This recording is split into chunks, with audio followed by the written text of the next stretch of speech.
अंतिम सुपरमून ने लगभग मानवता को तबाह कर दिया, निर्दोषों को खूनी जीवों में बदल दिया।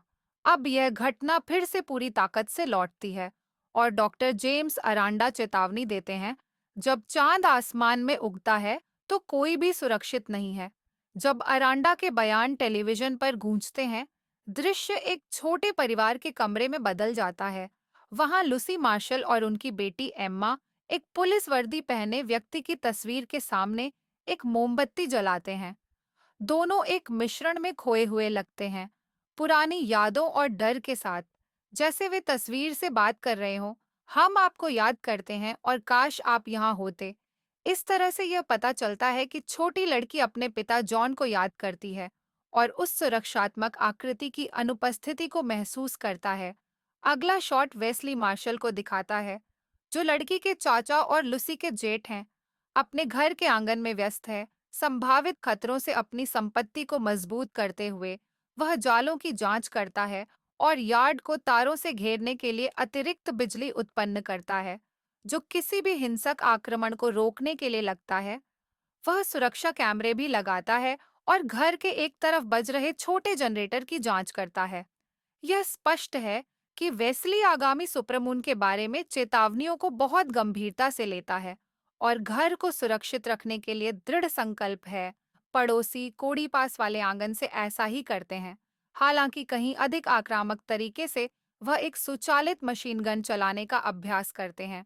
लगातार धड़ाके सुने जा सकते हैं, जिससे वेस्ली को असंत होता है, क्योंकि वह लुसी, एम्मा और मोहल्ले में किसी और के लिए इन गोलीबारी से होने वाले खतरे की चिंता करता है। इस बीच मार्शल हाउस के अंदर लुसी और एम्मा टेलीविजन देखती हैं। सुरक्षा प्रोटोकॉल, कर्फ्यू और शहर को नियंत्रित करने के लिए सैन्य निर्देशों की लगातार खबरें आती हैं। अचानक डोरबेल बजती है और कोड़ी का पड़ोसी प्रकट होता है। एम्मा को खुश करने के लिए उन्हें एक खाने का डिब्बा देता है और आगामी रात के लिए शुभकामनाएं देता है। लूसी इस इशारे के लिए उनका धन्यवाद करती है। अब वह महिलापनी जल्दी में चली जाती है, जो स्थिति को लेकर घबराई हुई भी लगती है। बाहर वेस्ली घोड़ी का सामना करने का फैसला करता है और उस पर फायरिंग के लिए डांटता है। वह उसे चेतावनी देता है कि लूसी के घर की ओर निशाना मत लगाओ, उसकी भतीजी एम्मा अंदर है और भटकती गोली उसे मार सकती है। कोड़ी खुद को यह कहते हुए सही ठहराता है कि वह अब सेना में नहीं है और अब सभी को जीवित रहने के लिए सैनिक बनना होगा। वह वीडियो दिखाता है या खबरों का जिक्र करता है कि टोक्यो और सिडनी जैसे स्थानों में क्या हो रहा है, जहां लोग पागल हो गए हैं, सुपरम्यून रातों के दौरान जानवरों में बदल रहे हैं। उसका विश्वास है कि नरक खुलने वाला है। वेस्ली उसे शांत करने की कोशिश करता है, लेकिन कोडी जोर देता है कि वह किसी प्रकार की रियायत नहीं करेगा और अपनी पूरी ताकत से लड़ेगा। अंत में वेस्ली विदा लेते हुए कहता है कि आज रात उसे शुभकामनाएं, और कोडी अपने अंदर जमा गुस्से से भरा हुआ कहता है कि उसे इसकी जरूरत नहीं है। घर के अंदर वेस्ली लुसी के साथ गंभीरता से बात करता है। वह उसे एक बंदूक दिखाता है जिसका उन्होंने शूटिंग रेंज पर अभ्यास किया है, उसे याद दिलाते हुए कि अगर कुछ होता है तो उससे उसे, क्योंकि उसे डर है कि वह मर सकती है। वह उसे थ्री लिटिल पिग्स कहानी दिलाकर आश्वस्त करता है। वह उनके घर की तुलना ईंटों से बने घर से करता है। बड़ा बुरा भेड़िया इसे गिरा नहीं सकता था, और इस तरह रूपक में वह वादा करता है कि उस रात कुछ भी और कोई भी अंदर नहीं आएगा। यह एक वादा है, वह निष्कर्ष निकालता है, उसकी डर को दूर करने की कोशिश करते हुए। दृश्य एक अंतरंग क्षण में बदल जाता है, जहां वेस्ली एक पदक पकड़ता है और जॉन की तस्वीर को उदासीनता से देखता है, जो एम्मा के पिता भी घर में देखे जाते हैं। उसी समय लुसी अंदर आती है और उसे बताती है कि उसकी शंकाओं के बावजूद उसे खतरे का सामना करने की जरूरत है। वह जोड़ती है कि जॉन चाहता कि वेस्ली दृढ़ रहे और सबकी जीवित रहने की लड़ाई लड़े। एक उदासीन आह के साथ वेस्ले अलविदा कहता है और अपनी कार में चला जाता है। लुसी अपनी तरफ से घर को सुरक्षित करती है, दरवाजे और पर्दे बंद करती है और अपने आप को इस लंबी और खतरनाक रात के लिए तैयार करती है, जिसका उसे एहसास है। जैसे ही वेस्ले अपनी मंजिल की तरफ बढ़ता है, कैमरा दिखाता है, हर जगह चेक पॉइंट्स हैं, निरीक्षण पोस्ट है और शरणार्थी भूमिगत यातायात में चढ़ने की कोशिश कर रहे हैं। कई लोगों के चेहरे पर अजीब भाव हैं या चिंता के संकेत दिखते हैं। यह सुझाव देते हैं कि कुछ मामलों में परिवर्तन प्रक्रिया पहले ही शुरू हो चुकी है। सैनिक हर गतिविधि पर नजर रखते हैं और एक आधिकारिक आवाज लोगों से कहती सुनाई देती है कि केवल महत्वपूर्ण चीजें ही साथ ले जाएं, क्योंकि परिवहन और आश्रय सीमित है। एक त्वरित कट में कहा, लुसी और इम्मा के घर लौटती है, जहां हम कोड़ी को भी उसके घर में घिरा हुआ देखते हैं, गोला बारूद की जांच करते हुए, और टीवी पर कुछ चिल्लाते हैं, जिसमें एक बार फिर डॉ अरंडा दिखाई दे रहे हैं। इस बार अरांडा एक सरकारी इमारत के बाहर एक प्रेस कॉन्फ्रेंस में बोल रहे हैं। पत्रकारों और कैमरों से घिरे हुए हैं और अपनी बात दोहरा रहे हैं कि शांत रहें और सुपरम्यून के रास्ते से दूर रहे। लूसी और एक पड़ोसी प्रसारण देखते हैं। हर कोई अलग तरीके से प्रतिक्रिया करता है। लूसी चिंतित लेकिन आशावान है। कोड़ी क्रोधित और अधीर है। फिर फिल्म एक उन्नत उच्च सुरक्षा प्रयोगशाला की ओर मुड़ती है। कई वैज्ञानिक सफेद कोट और उन्नत तकनीकी उपकरण पहने हुए पिंजरों में बंद व्यक्तियों को देख रहे हैं, जिनकी गर्दन के चारों ओर मोटे धातु के कॉलर है। उन कॉलर का स्पष्ट उद्देश्य उन्हें स्थिर या नियंत्रित करना है। यदि वे रूपांतरित हो, तरी दृश्य आते हैं। स्क्रीन जीवन संकेतों पर नजर रखती है, जोर से बोलने वाले यंत्रों पर आपातकालीन प्रोटोकॉल और रात के आसन्न आगमन के बारे में घोषणाएं की जाती है। इस तनावपूर्ण माहौल के बीच वेस्ली दिखाई देते हैं, जो एक विशेष सूट पहने होते हैं, जिसमें एक डिजिटल विजर शामिल होता है। उनके साथ अन्य टीम के सदस्य भी वही गियर पहनते हैं, जिसमें उनके हेलमेट में नियंत्रण और निगरानी मापदंड होते हैं। उनमें से वैज्ञानिक अरंडा के सहयोगी बताते चिल्लाने लगते हैं। हर चेहरे पर स्पष्ट चिंता दिखाई देती है। जैसे कि पिंजरों के अंदर के स्वयं सेवकों में, वैसे ही वैज्ञानिकों और सैनिकों में जो देख रहे थे। सुविधा के लाउडस्पीकर वापस खींचने योग्य छत को खोलने की उलटी गिनती की घोषणा करते हैं, जिसके बाद चांदनी स्थापना में भर जाएगी। प्रयोगशाला को पूरी तरह सील कर दिया गया है। धातु के ताले बाहर निकलने के रास्तों को रोकते हुए सुनाई देते हैं। वेस्ली और अन्य विशेष ज क्षेत्र के चारों ओर फैल जाते हैं, एक जैविक प्रतिक्रिया को नोट करने के लिए तैयार। एक विषय कांपते और भारी सांस लेते हुए प्रयोग के अंतिम चरण के लिए प्रस्तुत होता है। वे उसकी आंखों में नैनो लिक्विड लगाते हैं और फिर उसके शरीर पर स्प्रे करते हैं। समय कम हो रहा है क्योंकि केवल कुछ ही मिनट बचे हैं। पूर्णिमा के छड़ने में एक यांत्रिक गर्जना संकेत देती है कि छत पीछे हट रही है, जिससे शक्तिशाली सिल्वर रोशनी अंदर आ सके। पिंजरों में बंद कैदी, जिनकी पुतलियां फैली हुई हैं, गले से ध्वनियां निकालने लगते हैं, जो पागल हंसी को स्पष्ट स्वतंत्रता या उत्साह के संकेतों के साथ मिलाती है। वैज्ञानिक मॉनिटरों को देखते हैं। घूर्णनशील विषय की हृदय गति या रक्तचाप में किसी भी विसंगति को दर्ज करने के लिए तैयार रहते हैं। उनमें से एक चिल्लाता है कि उन्हें रक्त के नमूनों की तुलना कैनस ल्यूप समूह से करनी चाहिए।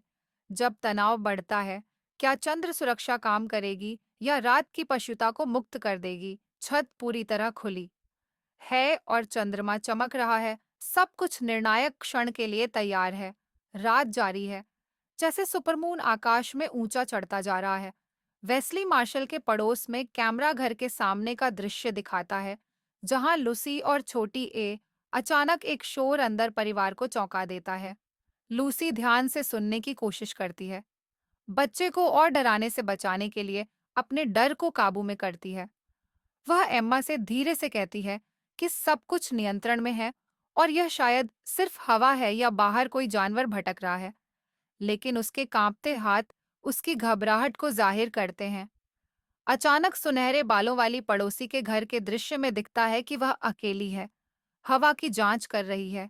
चिंताजनक भाव, एक लैंप टिमटिमा रहा है, आसन्न खतरे की भावना को बढ़ा रहा है। जैसे ही वह हॉलवे से नीचे चलती है, वह सतर्कतापूर्वक पिछले दरवाजे की ओर देखती है और चौंक जाती है। कुछ हिल रहा है, किसी की उपस्थिति का एहसास होता है। उसकी रीढ़ में सिहरन दौड़ जाती है और उसी क्षण एक भयंकर गर्ज के साथ भेड़िए जैसे लक्षण वाला प्राणी उसके पीछे प्रकट होता है। प्रयोगशाला में वैज्ञानिक वहां हैं, जिसमें डॉ जेम्स अरेंडा, दाढ़ी वाले व्यक्ति जिन्होंने प्रेस कॉन्फ्रेंस का नेतृत्व किया था, वेस्ली और अन्य विशेषज्ञ शामिल हैं। कुछ मिनट पहले तक वे परीक्षण विषयों पर चंद्रमा सुरक्षा लागू करने के बाद हो रही वादा भरी प्रगति का जश्न मना रहे थे। हालांकि एक पल में सब कुछ गलत हो जाता है। पिंजरों में कैदी मरोड़ने लगते हैं, गले से गुर्राहट निकलती है, उनके शरीर हिंसक रूप से बदलने लगते हैं। उनमें से एक, जिसकी आंखें पूरी तरह से खून की तरह लाल है, अपने पिंजरे की धातु की छड़ को पकड़ता है और असाधारण शक्ति से उसे मोड़ देता है। महिला वैज्ञानिक चीखती हैं और कई टीम के सदस्य घबराहट में पीछे हट जाते हैं।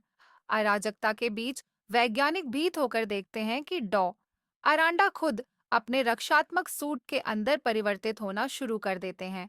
उनका चेहरा विकृत हो जाता है और कपड़ा खींच जाता है जो अंदर की दानव को उजागर करता है। यह संभव नहीं हो सकता, एक तकनीशियन फुसफुसाता है।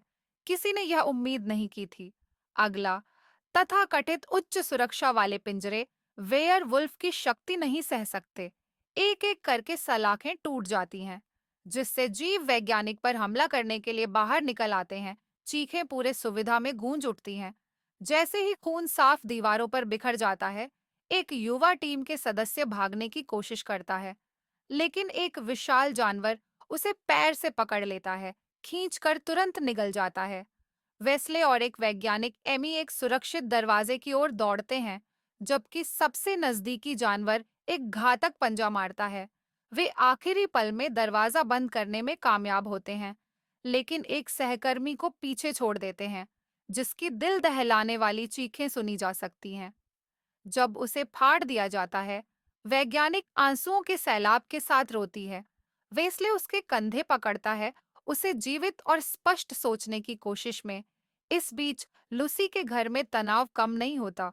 वह वेस्ली द्वारा लगाए गए सुरक्षा कैमरों की जांच करती है और बाड़ के किनारे विचित्र परछाइयां घूमती हुई देखती है। मॉनिटर पर वह देखती है कि मानव जैसे आकार सड़क पर ऊपर और नीचे चल रहे हैं, जो टिमटिमाते स्ट्रीट लैंप द्वारा थोड़ा रोशन है।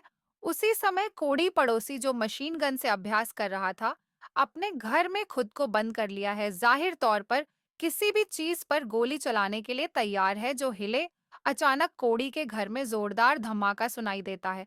किसी चीज ने खिड़की को जोरदार वार से तोड़ दिया। कोड़ी घूमता है और अपनी बंदूक तानता है, लेकिन दरिंदा, जिसकी उसने कल्पना भी नहीं की थी, इतनी विशाल और तेजी से उसे दीवार से पटक देता है।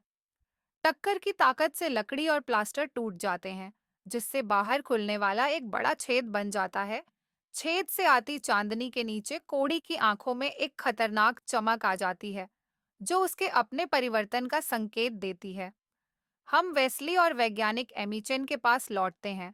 वे एक हथियार गृह और उपकरण कक्ष की ओर बढ़ते हैं, जहां वे इन प्राणियों को नियंत्रित करने के लिए बनाए गए वेस्ट, राइफल और गोला बारूद पाते हैं। वे जल्दी से भागने की योजना तैयार करते हैं। वे पास के गलियारे में और गर्जने की आवाजें सुनते हैं। वे नजरें मिलाते हैं, यह जानते हुए कि जीवित बाहर निकलने की उनकी संभावना कम है। फिर भी वेस्ली एमी का हौसला बढ़ाता है। हमारे पास फार्मूला है, मुझ पर विश्वास करो, चलो यहाँ से निकलते हैं और जिसे हम बचा सकते हैं उसे बचाते हैं। वे दरवाजा खोलते हैं और खून से लथपथ एक भेड़िया के साथ आमने सामने आ जाते हैं, जो गुस्से में गड़गड़ा रहा होता है। बिना किसी झिझक के वे गोलीबारी शुरू कर देते हैं, जिससे वह पीछे हट जाता है। दोनों चमकती हुई आपातकालीन रोशनी के नीचे गलियारे में दौड़ते हैं, एक सुविधा वाहन में कूदते हैं और तेजी से दूर निकल जाते हैं। भाग दौड़ भरे इस पलायन के दौरान वेस्ली रेडियो या सैटेलाइट फोन से लूसी को बुलाता है। लूसी हांफती आवाज में जवाब देती है। पृष्ठभूमि में घर के बाहर धमाके की आवाज सुनाई देती है। वेस्ली जोर देता है, किसी भी हालत में किसी को अंदर मत आने देना। ठीक उसी समय कैमरों में घायल सुनहरे बालों वाली पड़ोसी को दरवाजे पर लूसी से की गुहार लगाते हुए दिखाया जाता है। लूसी ने हिला, उसे अंदर आने देने में झिझकती है, लेकिन वेस्ली लाइन के दूसरी ओर जोर से चिल्लाते हैं कि ऐसा मत करो। अंदर जाने में असमर्थ पड़ोसी को अंत में एक जानवर छाया से निकलकर हमला करता है, जो उसे दृष्टि से बाहर खींच लेता है। भयभीत लूसी एक भयानक चीख निकलती है और घुटनों के बल गिर जाती है। आंसू बहते हुए एम्मा डरी हुई भागती है, उसे गले लगाती है। टुकड़ों में बंटी बातचीत के बीच वेस्ली और एमी का एक हादसा हो जाता है। जब कोई चीज, शायद कोई और जानवर, सड़क पर उनके रास्ते में आ जाती है। वाहन फिसलकर खाई में गिर जाता है। धुएं और टूटी हुई कांच के बीच वे मुश्किल से बाहर निकलने में कामयाब होते हैं। वे घायल हैं, लेकिन जीवित हैं। वे सड़कों की ओर देखते हैं, जो अब पूरी तरह से अफरा तफरी में हैं। पलटी हुई गाड़ियां, अलार्म बज रहे हैं। अंधेरे में राक्षसी आकार इधर उधर घूम रहे हैं। दूर से गूंजती हुई चीखें। शॉट्स बारी बारी से दिखाते हैं कि कैसे लुसी घर पर इम्मा को जल्दी निर्देश देती है, यहाँ रहो, कैमरों को देखो, और अगर कुछ अजीब दिखे तो छुप जाओ। बच्चा आज्ञा का पालन करता है और एक कोने में शरण लेता है, कांपते हाथों में एक टॉर्च पकड़े हुए। इसी बीच वेस्ली और एमी बर्बाद हो चुकी सड़कों से होकर पैदल चलते हैं। तनाव स्पष्ट है।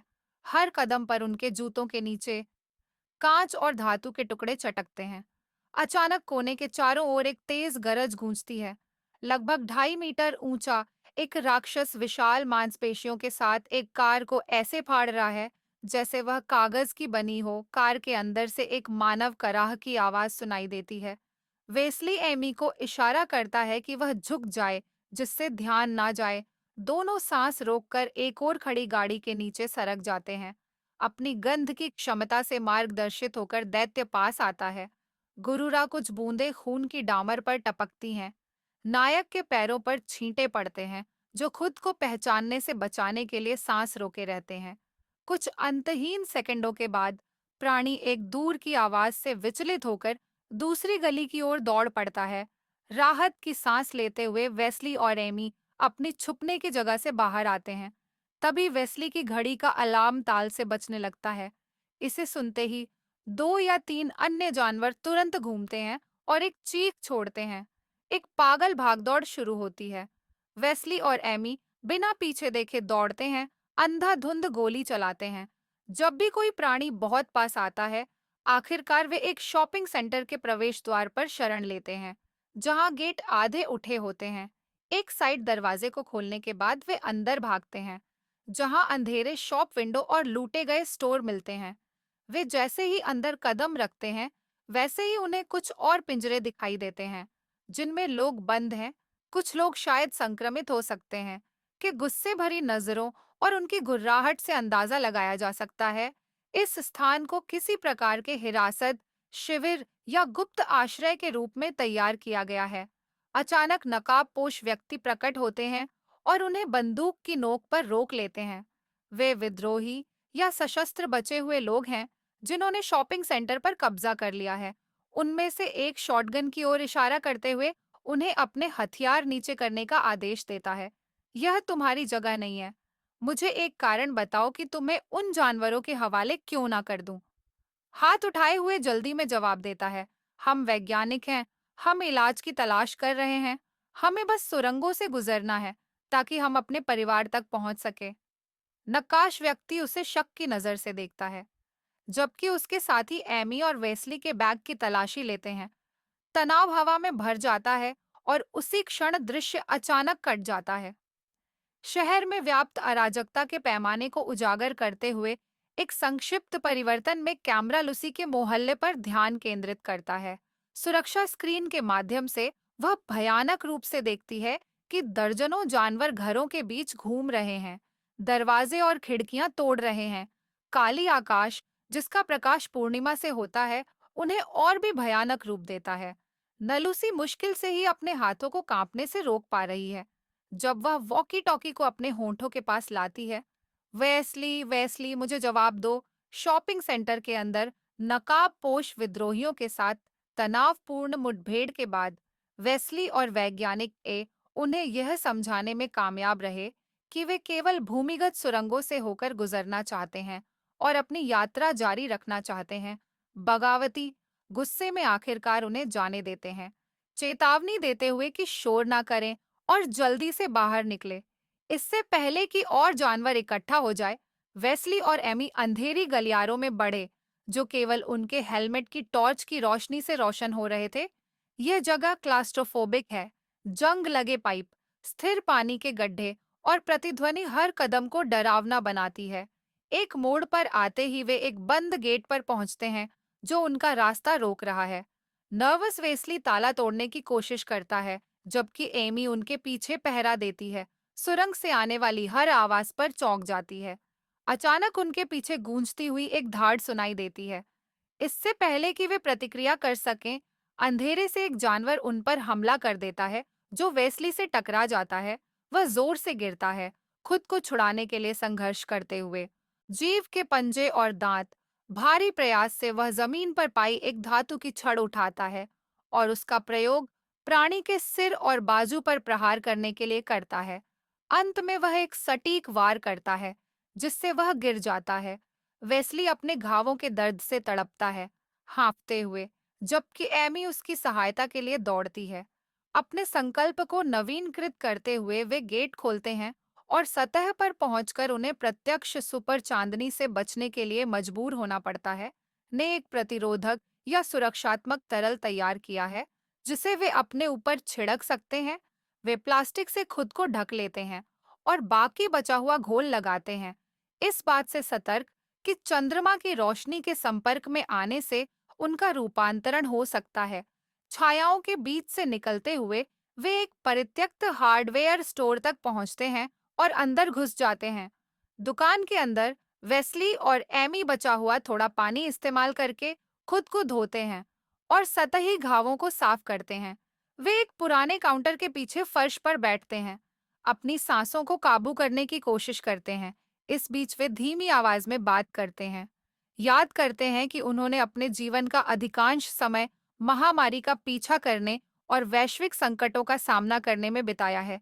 एमी स्वीकार करती है कि उसके पास कभी परिवार शुरू करने का समय नहीं था, और वे इसलिए मानता है कि वो वास्तव में नहीं जानता कि अपने परिवार की, विशेष रूप से अपनी साली लुसी और अपनी भतीजी एम्मा की रक्षा कैसे करें। जॉन अपने भाई को खोने के बाद उनकी बातचीत रुक जाती है, जब एक प्रकार का अलार्म या डिटेक्टर जो एमी के पास था बजने लगता है और वह इसे चेक करने के लिए खड़ी होती है। अचानक वेस्ले को कुछ शेल्फ्स के पीछे से हल्की सी आहट सुनाई देती है। जब वह अपनी बंदूक तानता है, तो उसे एहसास होता है कि यह एक छोटी लड़की है जो अंधेरे में हिल रही है। उसके चेहरे पर कुछ भेड़िया मानव के लक्षण दिखाई देने लगे हैं। मैं तुम्हें गोली नहीं मारना चाहता, वेस्ली बड़बड़ाता है, उसकी कम उम्र पर हैरान होकर। प्राणी गरजता है उलझन में, जैसे कि उसके मानव पक्ष और जानवर की प्रवृत्ति के बीच। सुरक्षा कैमरों के माध्यम से लुसी देखती है कि अधिक से अधिक वेयरवॉल्स पड़ोस में घुस रहे हैं, लाइट के खंभे गिरा रहे हैं और बिजली के तार चबा रहे हैं। अचानक पूरी तरह से बिजली चली जाती है, जिससे घर अंधेरे में डूब जाता है। बिजली के बिना वेस्ली द्वारा लगाए गए इलेक्ट्रिक फेंस और सुरक्षा प्रणालियां काम करना बंद कर देती है। बाहर गुर्राहट और धमाका बढ़ जाता है। लूसी ने शॉटगन संभालते हुए एम्मा को एक टॉर्च दी और उसे छिपे रहने और शांति बनाए रखने के निर्देश याद दिलाए। एक जोरदार धमाका घर की नींव हिला देता है। जानवर दरवाजों और खिड़कियों को तोड़ने लगे हैं, दीवारों में छेद कर रहे हैं। लुसी डर से कांपते हुए एम्मा को गले लगाती है और उसे एक सुरक्षित कोने में ले जाती है। उसका गला कसने लगता है क्योंकि वह शांत रहने की कोशिश करती है, लेकिन यह स्पष्ट है कि घर ज्यादा देर नहीं टिकेगा।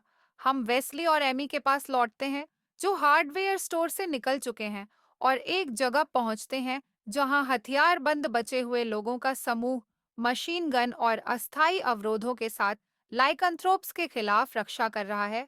वेस्ली और वैज्ञानिक को आते हुए देखकर सैनिक सतर्कता से उनका सामना करते हैं। तुम दोनों कहाँ से आ रहे हो? उनमें से एक पूछता है, इससे पहले कि वे खुद को समझा सके। जानवरों का झुंड अंदर धावा बोलता है, रक्षकों पर हमला करता है। अफरा तफरी मच जाती है। हर दिशा में गोलियां चल रही हैं। चिल्लाने के बीच कई सैनिक घायल होकर गिर जाते हैं या चीर दिए जाते हैं।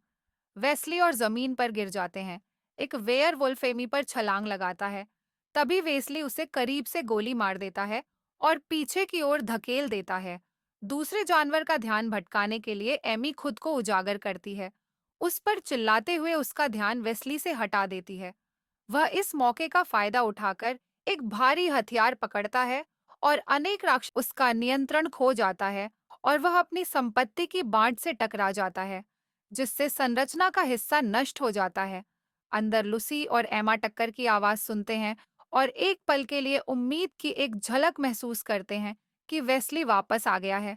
लेकिन राक्षस घर को तोड़ते रहते हैं और उनके करीब और करीब आते जा रहे हैं। बिजली की बाधाएं समाप्त होने पर कई जानवर दीवारों और छतों से अंदर आने में सफल हो जाते हैं। लूसी आंसू साथ एम्मा को एक कोने में ले जाती है। लड़की का दिल तेजी से धड़कता है, यह महसूस करते हुए कि वे गिर गए हैं। अचानक एक जानवर लूसी को पीछे से पकड़ लेता है, उसे बच्चे से दूर खींचने की कोशिश करता है। लूसी संघर्ष करती है और हताशा में एक कुल्हाड़ी पकड़ने में सफल हो जाती है, जिसे वेस्ली ने छुपा रखा था, और प्राणी पर घातक प्रहार करती है। यड़ जाता है, उसके चारों ओर खून का पूल छोड़ देता है।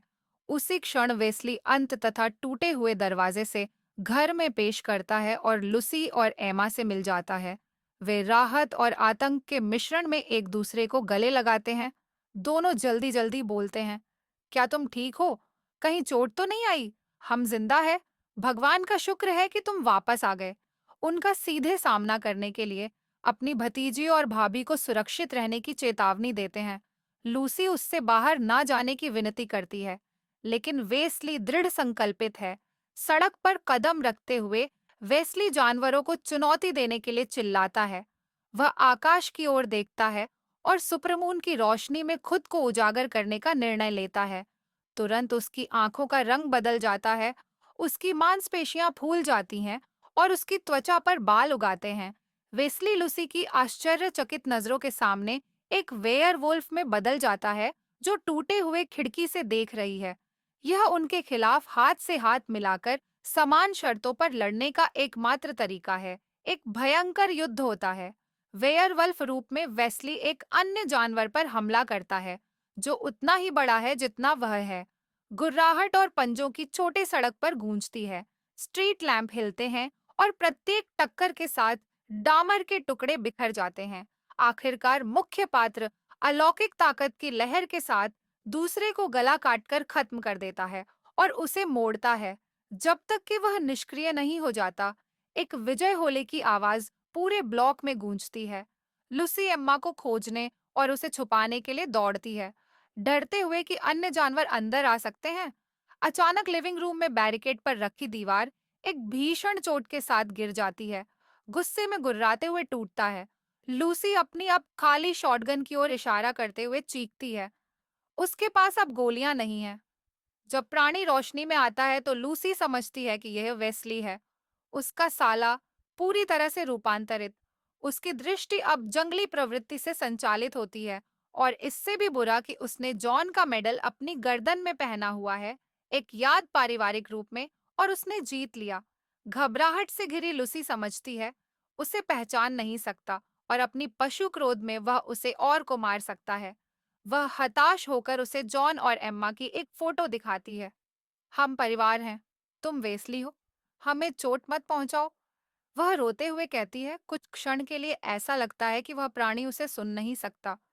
वह लूसी पर झपट्टा मारता है, उसे फर्श पर गिरा देता है। वह लगभग बिना उम्मीद के गोली चलाने की तैयारी करती है। एक अलार्म की आवाज पहली किरणों के साथ दिन की शुरुआत का संकेत देता है। खिड़की से सूरज की रोशनी फिसलने लगती है। लूसी प्रतिक्रिया करती है और अधिक रोशनी आने देने के लिए कांच पर गोली चलाकर उसे तोड़ देती है।